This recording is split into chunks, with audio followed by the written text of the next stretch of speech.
بسم اللہ الرحمن الرحیم وما تقدموا لأنفسكم من خیر تجدوه عند اللہ هو خیرا وأعظم اجرا صدق اللہ العظیم۔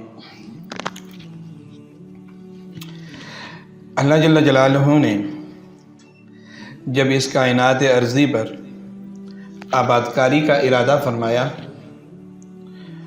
اور اس کائنات ارضی پر ایک مخلوق جسے حضرت انسان کہا جاتا ہے اس کو پیدا کرنے کا ارادہ فرمایا، تو اپنے اس ارادے کا فرشتوں کے سامنے اظہار فرمایا، انی جاعل فی الارض خلیفہ، کہ میں زمین پہ اپنا ایک نائب اور اپنا ایک نمائندہ بنا کر کے بھیجنے والا ہوں۔ فرشتوں نے اس نائب کے بارے میں اپنے کچھ تحفظات کا اظہار کیا، تو اللہ جل جلالہ نے فرمایا کہ انی اعلم ما لا تعلمون، اپنے اس نائب کے بارے میں جو میں جانتا ہوں وہ تم نہیں جانتے۔ اللہ جل جلالہ نے اس انسان کو عقل سلیم عطا فرمائی ہے، چنانچہ یہ انسان اپنی عقل کی بنیاد پر دنیا میں بہترین کارنامے سر انجام دیتا ہے، اور بہت اچھی مثالیں اس انسان نے دنیا میں قائم کی ہیں۔ لیکن اس عقل سلیم کو ایک مخصوص دائرے میں رکھنے کے لیے اللہ جل شانہ نے انسان کو شریعت مطہرہ سے بھی نوازا،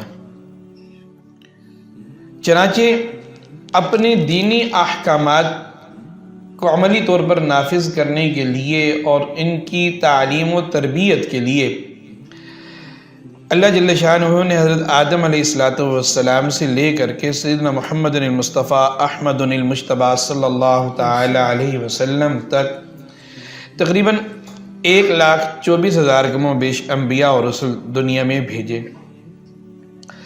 جنہوں نے آ کر کے انسان کو اس دنیا میں نہ صرف رہنے سہنے کا ڈھنگ اور طریقہ سکھایا، بلکہ انسان کو اس کی آمد کا اور اس دنیا میں رہنے کا مقصد بھی بتایا کہ تمہیں اس دنیا میں بھیجا کیوں گیا۔ وَمَا خَلَقْتُ الْجِنَّ وَالْإِنسَ إِلَّا لِيَعْبُدُونَ، میں نے انسان اور جنات کو دنیا میں اپنی عبادت، اپنی بندگی کے لیے بھیجا ہے۔ عبادت کا ایک مطلب تو وہی ہے کہ جو ہم نماز روزہ کے ضمن میں جانتے ہیں، اور اگر ہم اس کو تھوڑا براڈر پرسپیکٹیو میں دیکھتے ہیں، ایک وسیع تناظر میں جب ہم دیکھتے ہیں، تو عبادت بندگی سے، عبدیت جو ہے وہ بندگی سے ہے، اور بندگی کا تقاضا یہ ہے یا مطلب یہ ہے کہ انسان جس کا غلام ہے، جس کا ماتحت ہے، یا جس کے انڈر پہ ہے، اس کی ہی مرضی اور منشا کے مطابق جیسے وہ کہتا ہے ویسے کرتا چلا جائے۔ دیکھیں، عربوں میں غلام پایا جایا کرتے تھے پہلے، وہ غلاموں کو بیچ دیتے، وہ غلاموں کی شادیاں کرا دیتے، یا غلاموں کو کسی کام پر اسائن کر دیتے ان کو، تو غلاموں کے پاس کوئی رائٹ نہیں ہوتا تھا کہ جی ہم یہ کام کیوں کریں، یا اس کام کے کرنے کی حکمت اور وجہ کیا ہے۔ اس کی وجہ یہ ہے کہ وہ عبد ہے، بندہ ہے، اس کی ذمہ داری یہ ہے، اس کا کام یہ ہے کہ جو اس کا مالک ہے، وہ مرد ہو یا عورت ہو، وہ اس کے ذمے جو کام لگا دے گا اس نے اس کو کرنا ہے۔ چنانچہ اس زمانے میں غلام جو ہوا کرتے تھے، وہ اگر کوئی پرچیزنگ بھی کرتے تھے، کوئی بزنس کرتے تھے، تو وہ بزنس کے اونر یا اس چیز کی، اس ایسٹ کے اونر نہیں ہوا کرتے تھے، بلکہ جس کے وہ غلام ہوتے تھے وہ اس کی ہی وہ ہوتے تھے، وہ ساری چیزیں، وہ سارے معاملات اس کے کہلایا کرتے تھے۔ تو انسان کو عباد الرحمن کہا گیا، عباد اللہ کہا جاتا ہے کہ یہ اللہ کے بندے ہیں، یہ رحمان کے بندے ہیں۔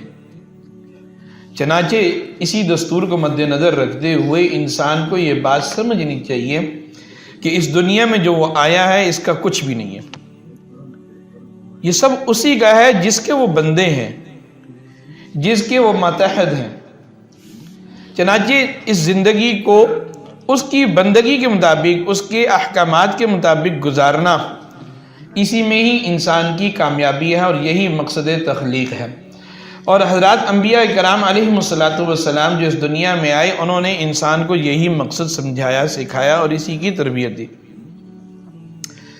چنانچہ ہمارے آخری نبی حضرت محمد مصطفیٰ صلی اللہ تعالی علیہ وسلم جب دنیا میں تشریف لاتے ہیں اور 40 سال کی عمر میں فاران کی چوٹیوں پہ اعلان کرتے ہیں، مکے کی گلیوں میں یہ لوگوں کو یہ بات سمجھاتے ہیں، یا ایھا الناس قولوا لا الہ الا اللہ تفلحوا، لوگو اللہ جل شانہ کی وحدانیت اور اس کے ایک ہونے کا اقرار اور اعتراف کر لو، اسی کا سب کچھ ہونے کا اعتراف کر لو، کامیاب ہو جاؤ گے۔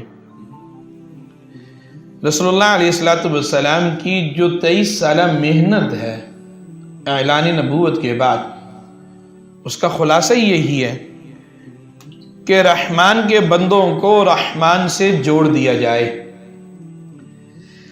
چنانچہ جب ہم حضرات صحابہ کرام رضی اللہ تعالی عنہ مجمعین کی سیرت پڑھتے ہیں اور ان کے حالات و واقعات پڑھتے ہیں تو ہمیں یہ بات سیکھنے کو، سمجھنے کو ملتی ہے کہ پھر جیسی اور جس طرح کی تربیت رسول عربی و مدنی صلی اللہ تعالی علیہ وسلم نے ان کی فرمائی ہے، اس تربیت کی میں کسی قسم کی کوئی کمی یا کوتاہی صحابہ کرام رضی اللہ عنہ کی سیرت میں ہمیں نہیں ملتی ہے۔ زندگی کے مختلف شعبے ہیں، مختلف مثالیں ہیں جو روایات میں آتی ہیں، جو حضرات صحابہ کرام رضی اللہ عنہ سے منقول ہیں یا منسوب ہیں۔ چنانچہ ایک دفعہ سرکار دو عالم صلی اللہ علیہ وسلم مسجد نبوی میں خطبہ جمعہ دے رہے ہیں، ایک صحابی مسجد نبوی میں داخل ہوتے ہیں اور کیفیت یہ کہ ابھی ایک قدم اندر ہے اور ایک قدم باہر ہے، تو رسول اللہ علیہ السلام کی طرف سے حکم آتا ہے بیٹھ جاؤ، دوران خطبہ آپ فرماتے ہیں بیٹھ جاؤ، تو وہ وہیں بیٹھ جاتے ہیں، ایک قدم آگے کرنے کی بھی تاخیر کو برداشت نہیں کرتے کہ رسول اللہ علیہ السلام کے حکم کی تکمیل میں، تعمیل میں اتنی بھی تاخیر گوارا نہیں ہے کہ میں ایک قدم آگے کر کے مسجد میں مکمل بیٹھ جاؤں، ایک قدم باہر نکال کر کے باہر بیٹھوں۔ یہ جذبہ تھا۔ اس طرح کی ایک نہیں، ہمیں حضرات صحابہ کرام رضی اللہ عنہ کی سیرت میں بے شمار مثالیں اور بے شمار واقعات ملتے ہیں۔ ایسے ہی نہیں، اللہ جل شانہ نے انہیں رضی اللہ عنہم ورضوا عنہ کا اعزاز دے دیا۔ تو زندگی کے تمام معاملات میں، زندگی کے تمام شعبوں میں ایک شعبہ ہے انفاق فی سبیل اللہ۔ انفاق فی سبیل اللہ ہے کیا؟ اللہ جل شانہ نے انسان کو اپنی بندگی کے طریقے کے لیے 2 طریقے عطا فرمائے ہیں، کہ اپنے سامنے جھکنے یا اپنی عبادت کے 2 طریقے۔ ایک وہ کہ وہ اپنی جان سے کرتا ہے، جیسے ہم نماز پڑھتے ہیں، روزہ رکھتے ہیں، اور پھر جو انسان اس دنیا میں کماتا ہے یا جو حاصل کرتا ہے، جس مال کا وہ مالک بنتا ہے، جس پہ وہ کہتا ہے کہ میں مالک ہوں، اس کا میرا مال ہے، میری جائیداد ہے، میرا بینک بیلنس ہے، میرا کاروبار ہے،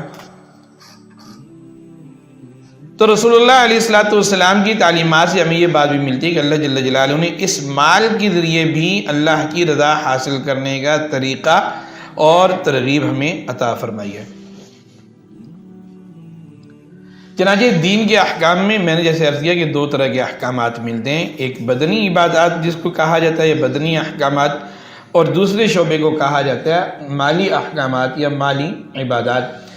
تو انفاق فی سبیل اللہ کا تعلق جو ہے وہ مالی عبادات اور مالی احکامات کے، اس کو اگر ہم اس تعبیر میں اس کا اظہار کریں گے، اسلام کا جو نظام مالیات ہے، جو معیشت کا ہے، جس کا مال سے تعلق ہے، یہ اتنا جامع ہے اور یہ اتنا بہترین نظام ہے۔ انفاق فی سبیل اللہ کا جو حکم ہے، اس کے ذریعے نہ صرف انسان اللہ جل شانہ کی بندگی پوری کر لیتا ہے، رضا اور اس کی اطاعت کے اوپر اپنا جذبے کا اظہار کرتا ہے، بلکہ اس معاشرے میں بسنے والے جتنے انسان ہیں ان انسانوں کا آپس میں ایک تعلق محبت کا، اخوت کا، بھائی چارے کا قائم ہو جاتا ہے۔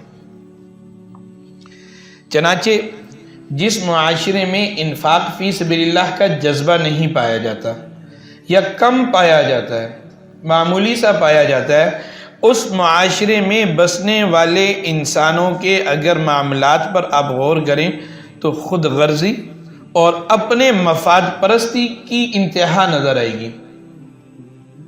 چنانچہ آپ اگر تھوڑا سا باہر نکلیں، جو ہمارا غیر مسلم معاشرہ ہے جسے ہم یورپین معاشرہ کہتے ہیں، جہاں اس میں اچھائیاں بھی ہیں، خوبیاں بھی ہیں، لیکن خامیاں بھی تو ہیں بہرحال، لیکن ان خامیوں میں ایک خامی اگر آپ دیکھیں کہ انفاق کا جذبہ نہ ہونے کی وجہ سے تو وہاں کے معاشرے میں جب اولاد جوان ہو جاتی ہے تو وہ باپ کہتے ہیں تو میری جائیداد ہے، میرے ایسٹس ہیں، تم نے اگر یہاں رہنا ہے تو مجھے کرایہ پے کرو، نہیں تو نکلو، میں کسی اور کو یہاں پہ رکھوں اور اس سے میں رینٹ چارج کروں۔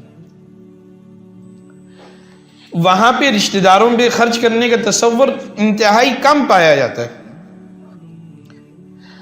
معاشرے میں بسنے والے انسانوں کی ضروریات کی تکمیل کے لیے روپے پیسے کا خرچ انتہائی کم ہے۔ چنانچہ اس معاشرے میں اگر آپ دیکھیں، جو بظاہر میڈیا میں ایسی باتیں جب کم آتی ہیں، لیکن حقیقت تو یہ وہاں پہ بدامنی، بے چینی، ڈکیتی، کسی کا سنیچنگ وہاں پائی جاتی ہیں۔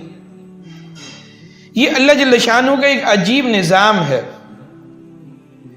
اس نظام میں وہ شخص جو دنیا میں جو مال و دولت والا ہوتا ہے، وہ اس نیت اور اس جذبے سے خرچ کرتا ہے کہ اس کے بدلے میں مجھے اللہ جل شانہ کی طرف سے مزید بھی ملے گا، اور یہ جو میرے معاشرے میں بسنے والے انسان ہیں ان کی ضروریات پوری ہوں گی۔ اور جس کے اوپر مال خرچ ہو رہا ہوتا ہے یا جو ضرورت مند ہوتا ہے اس کے اوپر مال خرچ ہو رہا ہوتا ہے، وہ مال دینے والے کے، خرچنے والے کا احسان مند ہو جاتا ہے، اس کے اوپر احسان مندی کے جذبات ہوتے ہیں کہ اس شخص نے میری ضرورت کی ہوگی، میری مدد کی۔ حضرت بلال رضی اللہ عنہ کو ایک دفعہ نبی کریم صلی اللہ علیہ وسلم فرمایا، یا بلال انفق، بڑا عجیب جملہ ہے، یا بلال انفق ولا تخش من ذی العرش اقلالا، اے بلال خرچ کرو، اللہ کے راستے میں دو، اور عرش والے جو جس نے تمہارے رزق کا ذمہ لیا، ہمارے رزق کا ذمہ تو بنیادی طور پہ اللہ جل شانہ کے نا، وَمَا مِن دَابَّةٍ فِي الْأَرْضِ إِلَّا عَلَى اللَّهِ رِزْقُهَا۔ انسان تو یہ سمجھتا ہے کہ شاید میں نے اپنے رزق کا ذمہ خود لیا ہے۔ ہمارے ہاں پرسیپشن جو پائی جاتی ہے، جو انفاق کا جذبہ کم ہونے کی وجہ سے اب لوگ یہی سمجھتے ہیں جی اگر میں نے خرچ کر دیا تو میں کہاں سے کھاؤں گا، میری ضرورتیں کیسے پوری ہوں گی، میرے بچے ہیں، ان کی فیس ہے، ان کے دیگر اخراجات ہیں۔ تو اللہ کے رسول صلی اللہ علیہ وسلم فرماتے ہیں، یا بلال انفق، اے بلال خرچ کرو، ولا تخش من ذی العرش، عرش والے سے اقلالا، کمی کی، کوتاہی کے بارے میں یا مال کے کم ہونے کے بارے میں خوف نہ رکھو۔ ایک حدیث قدسی ہے، اللہ جل شانہ فرماتے ہیں، یا بنی آدم انفق انفق علیک، اے آدم کے بیٹے، اے آدم کی اولاد، خرچ کر، میں تجھ پہ خرچ کروں گا۔ حضرات صحابہ کرام رضی اللہ عنہم کا جذبہ کیا ہے؟ اللہ جل شانہ نے قرآن مجید میں کی 6 آیات میں مختلف آیات میں 12 دفعہ لفظ قرض استعمال کیا۔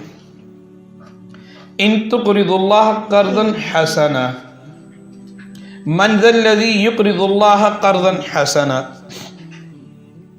قرض کا اصل مطلب کیا ہے؟ قرض کا مطلب یہ ہے کہ بھائی کوئی شخص مجبور تھا، ضرورت مند تھا، اس نے اپنی ضرورت کی تکمیل کے لیے مجھ سے 1 لاکھ 2 لاکھ روپے یا کوئی چیز، گاڑی مجھ سے بطور ادھار مانگ لی۔ یہ قرض کے مطالب میں سے یا قرض کے معانی میں سے ایک معنی ہے۔ قرض کا اصل مطلب کیا ہے کوئی ضرورت مند آئے اور آپ کو معلوم ہو جائے کہ اس کو ضرورت ہے کسی چیز کی، اور وہ ریسورس یا وہ چیز آپ کے پاس موجود ہے، آپ نے اپنے پاس سے اس کو دے دی تاکہ وہ اس سے فائدہ اٹھا لے۔ اصل قرض کا مطلب یہ ہے۔ اور قرض کے معنی میں سے ایک معنی یہ ہے کہ بھئی میرے پاس کوئی آیا، میں نے کبھی 1 لاکھ روپے دے تو سکتا ہوں، لیکن اصل 1 لاکھ میں تم سے واپس لے لوں گا، لیکن 1 لاکھ کا جو فائدہ ہے، 1 لاکھ روپے کا جو فائدہ ہے وہ تم حاصل کر لو۔ یعنی 1 لاکھ کا مالک تمہیں ہوں، میں نے 1 لاکھ روپے ان کو دے دیا کہ آپ 1 مہینہ استعمال کریں، انہوں نے اس 1 لاکھ روپے سے 1 مہینے میں کاروبار کر کے پروفٹ حاصل کیا، تو 1 لاکھ روپے انہوں نے مجھے واپس کر دیا اور پروفٹ کا انہوں نے اپنے استعمال میں خرچ کر لیا۔ یہ بھی قرض ہے کہ اصل رقم واپس کر دی، اصل ایسٹ واپس کر دیے، اس کے جو بینیفٹس ہیں، جو اس کے معانی ہیں یا جو اس کے منافع ہیں، وہ آپ نے استعمال کر لیے۔ ادھر آ جاؤ بکار، مفتی صاحب جا رہے ہیں۔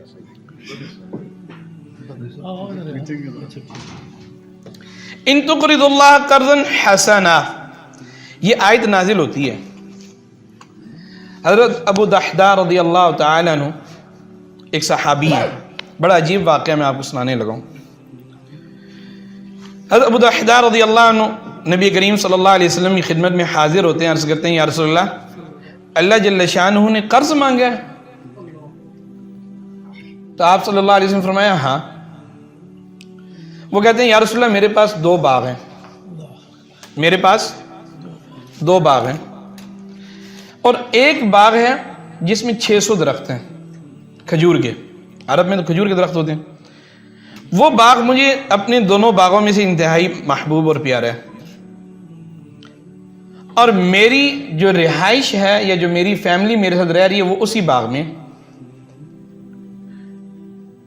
تو میں اللہ کے راستے میں وہ جو 600 کھجوروں کے والا باغ ہے جس میں میں اپنی فیملی کے ساتھ رہ رہا ہوں، جو مجھے سب سے زیادہ پسند ہے، وہ میں اللہ کو صدقہ کر دیتا ہوں۔ آگے سنیے اب، حضرت ابو دحداء رضی اللہ تعالیٰ عنہ جب وہ باغ صدقہ کر دیتے ہیں، رسول اللہ علیہ السلام خوش ہو جاتے ہیں، اس کو صدقہ فرما دیتے ہیں۔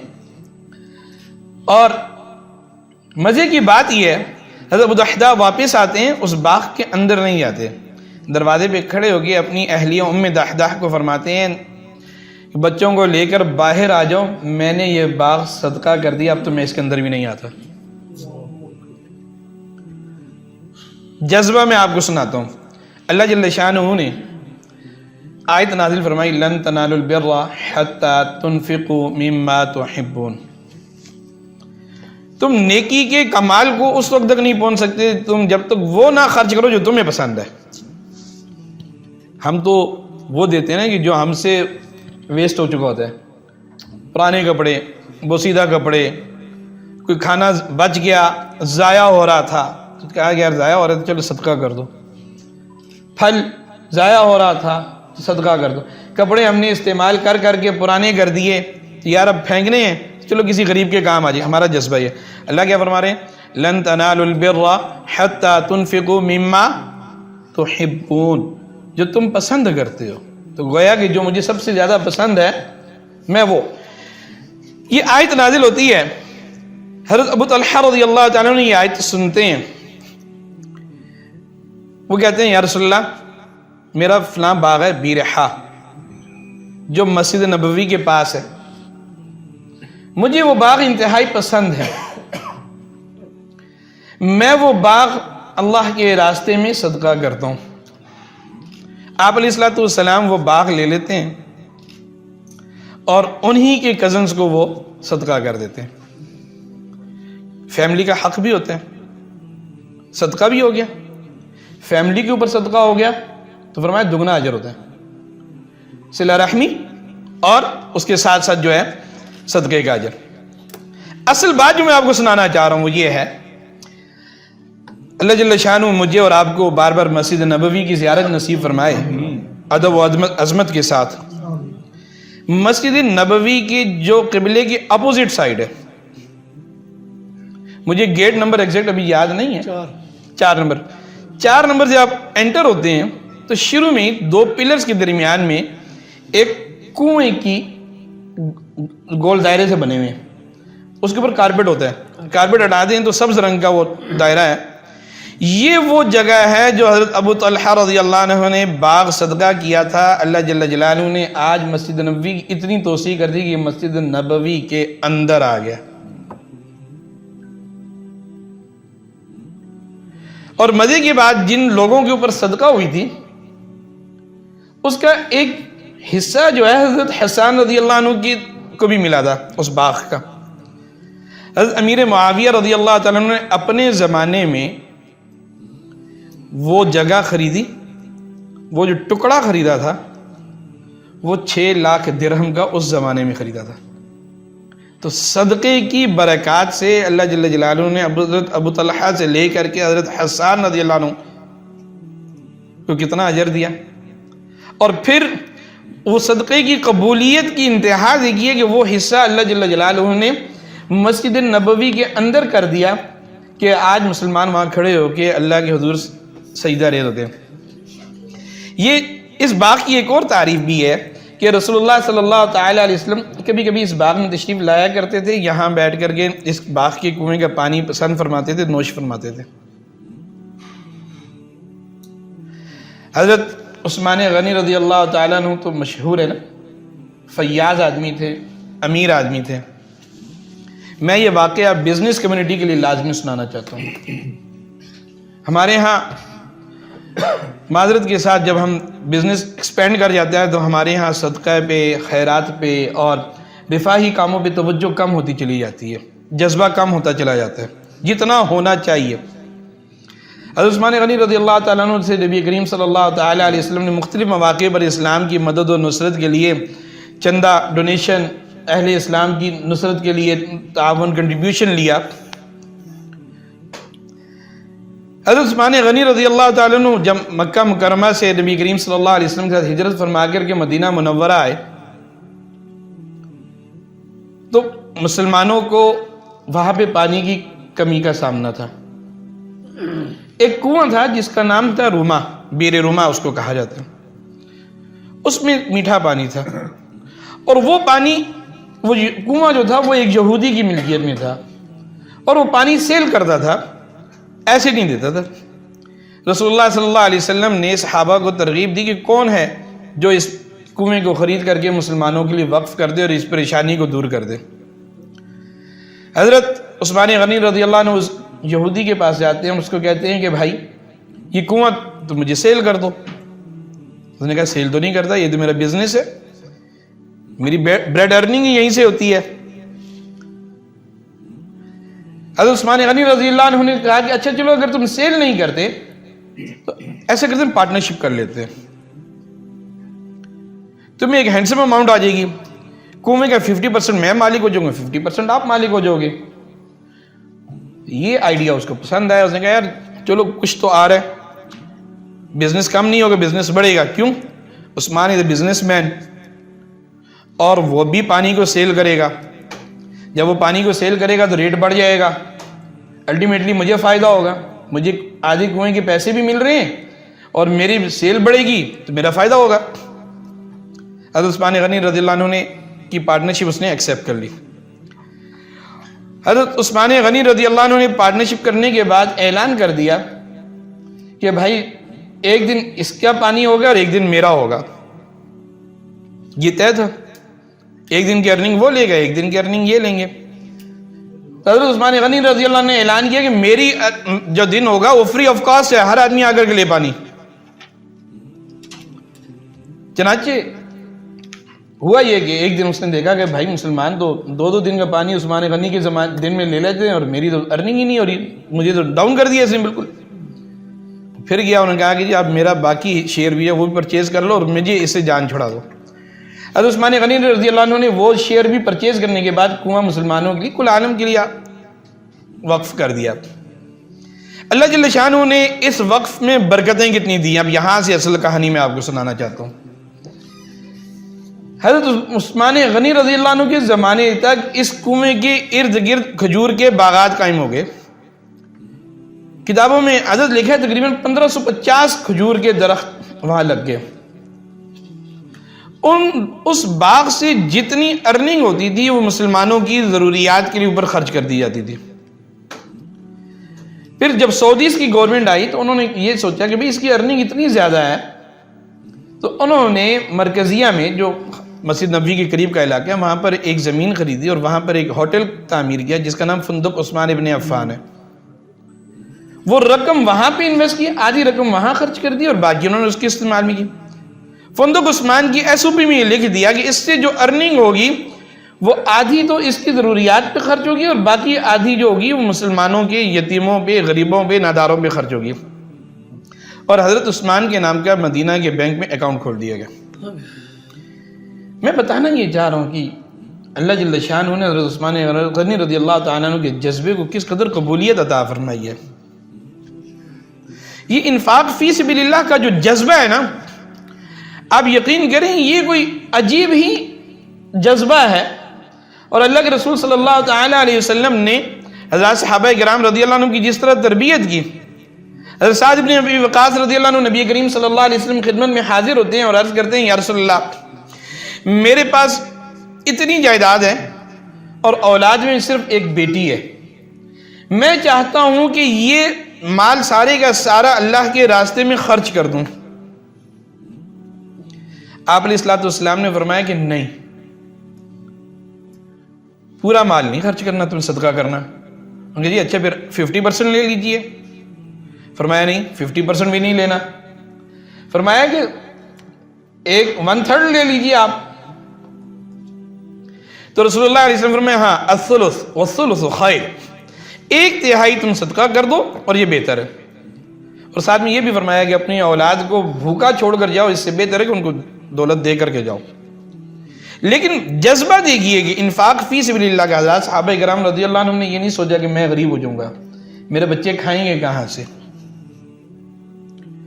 اپنی سالی حضرت عائشہ صدیقہ رضی اللہ تعالیٰ عنہ کی بہن سے فرمایا کہ انفقی، خرچ کرو، روکو نہیں رزق کو، ورنہ تم پر رزق روک دیا جائے گا.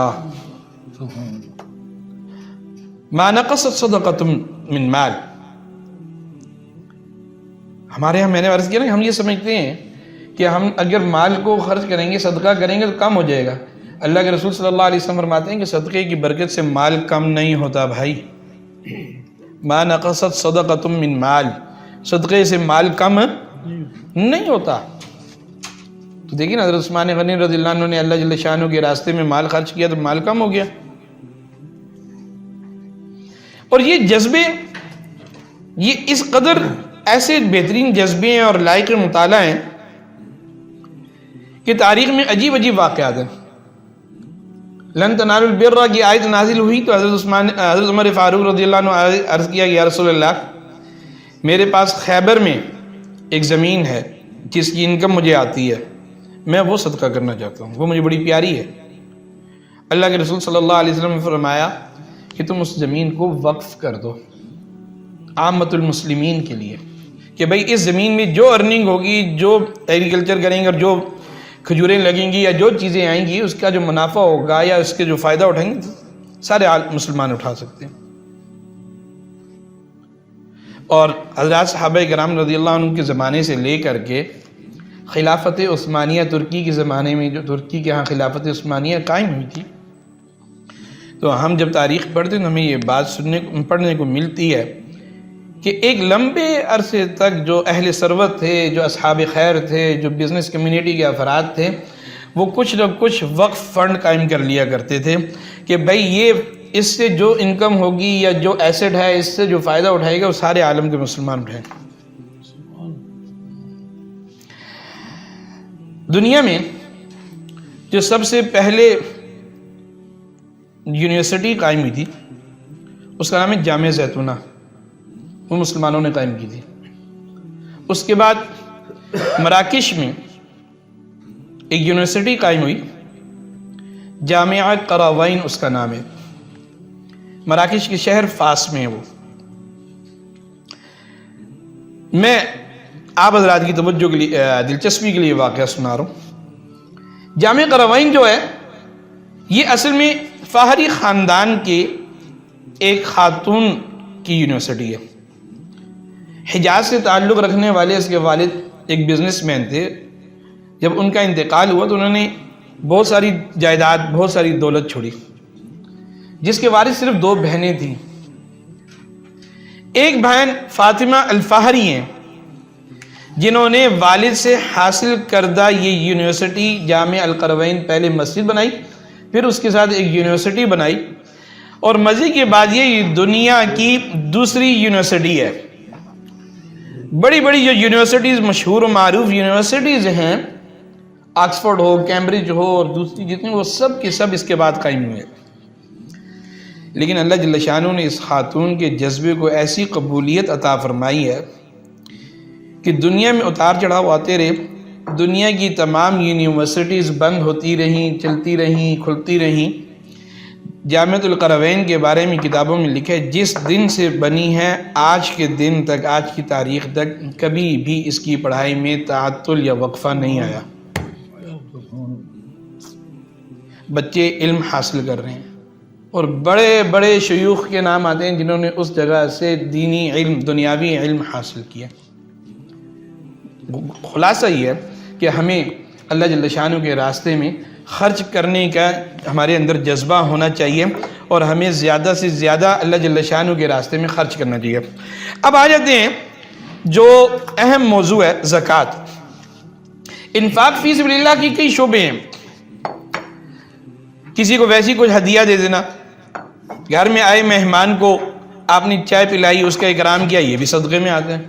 راستے سے پتھر ہٹانا، یہ بھی صدقے کی ایک صورت ہے. اپنے مال کو اپنی اولاد پہ خرچ کرنا، یہ بھی صدقہ ہے. اپنے اعزہ اقارب پہ خرچ کرنا، یہ بھی صدقہ ہے. مال کو کسی کے لیے وقف کر دینا، یہ بھی صدقہ ہے. تو زکوٰۃ اسلام کے مالی احکامات میں سے ایک اہم اور بنیادی حکم ہے، جو اسلام کے 5 بنیادی ارکان میں سے ایک رکن ہے. رسول اللہ علیہ السلام نے فرمایا بنی الاسلام علی 5 شہادت اللہ الہ الا اللہ وان محمد رسول اللہ. یہ اسلام کی بنیاد 5 ارکان پہ، کلمہ، نماز، روزہ، زکوٰۃ، حج. چنانچہ علماء نے لکھا ہے کہ اگر کوئی شخص ان 5 ارکان میں سے کسی ایک رکن کا انکار کرے گا تو وہ دائرہ اسلام سے خارج ہو جائے گا. حضرت ابو بکر صدیق رضی اللہ تعالیٰ عنہ کی جب حکومت قائم ہوتی ہے تو وہ اعلان فرما دیتے ہیں کہ اگر جو رسول اللہ علیہ السلام کے زمانے میں ایک رسی بھی زکوٰۃ میں دیتا تھا اور وہ رسی دینے سے اگر انکار کرے گا تو فرمایا میں اس سے جہاد کروں گا. چنانچہ یہ اسلام کا متفق علیہ حکم ہے کہ زکوٰۃ کا انکار کفر ہے. اللہ جل شانہ نے قرآن مجید میں جہاں بھی نماز کا ذکر کیا ہے، یقیمون الصلاۃ ویؤتون الزکاۃ، اقیموا الصلاۃ وآتوا الزکاۃ، نماز قائم کرنے کا حکم دیا، ساتھ زکوٰۃ ادا کرنے کا حکم دیا. اور ایک جگہ پر زکوٰۃ ادا نہ کرنے پر اس قدر ناراضگی کا اظہار کیا کہ فرمایا والذین یکنزون الذهب والفضة ولا ينفقونها في سبيل الله فبشرهم بعذاب أليم يوم يحمى عليها في نار جهنم فتكوى بها جباههم وجنوبهم وظهورهم هذا ما كنزتم لأنفسكم فذوقوا ما كنتم تكنزون. فرمایا وہ لوگ جو سونے چاندی کو جمع کرتے ہیں اور اللہ جل شانہ کے راستے میں اس کو خرچ نہیں کرتے، زکوٰۃ ادا نہیں کرتے، فبشرهم بعذاب علیم، تو دردناک عذاب کی خوشخبری ان کو سنا دیجئے. کیا ہوگا؟ رسول اللہ علیہ السلام نے فرمایا کہ یہ مال اللہ جل شانہ قیامت کے دن ایک اژدہے کی صورت میں لائیں گے. اس کی آنکھوں کی جگہ پہ 2 کالے نشان ہوں گے اور وہ اس کے گلے میں توق بنا کر کے رکھ دیا جائے گا. تو یہ مال جو ہے اس کو ڈسے گا اور کہے گا میں تیرا مال ہوں. رسول اللہ علیہ جو آیت ہے یوم یحمى علیہ فی نار جہنم فتکوی بہا جباہہم، دوسرا عذاب آیت میں بھی ہے کہ اس مال کو اس کی پیشانیوں پہ داغا جائے گا، اس کے پہلوؤں کو داغا جائے گا، اس کی پیٹھ کو داغا جائے گا اور کہا جائے گا ھذا ما کنزتم لانفسکم، یہ وہ تھا نا جو تم نے اپنے لیے جمع کیا تھا.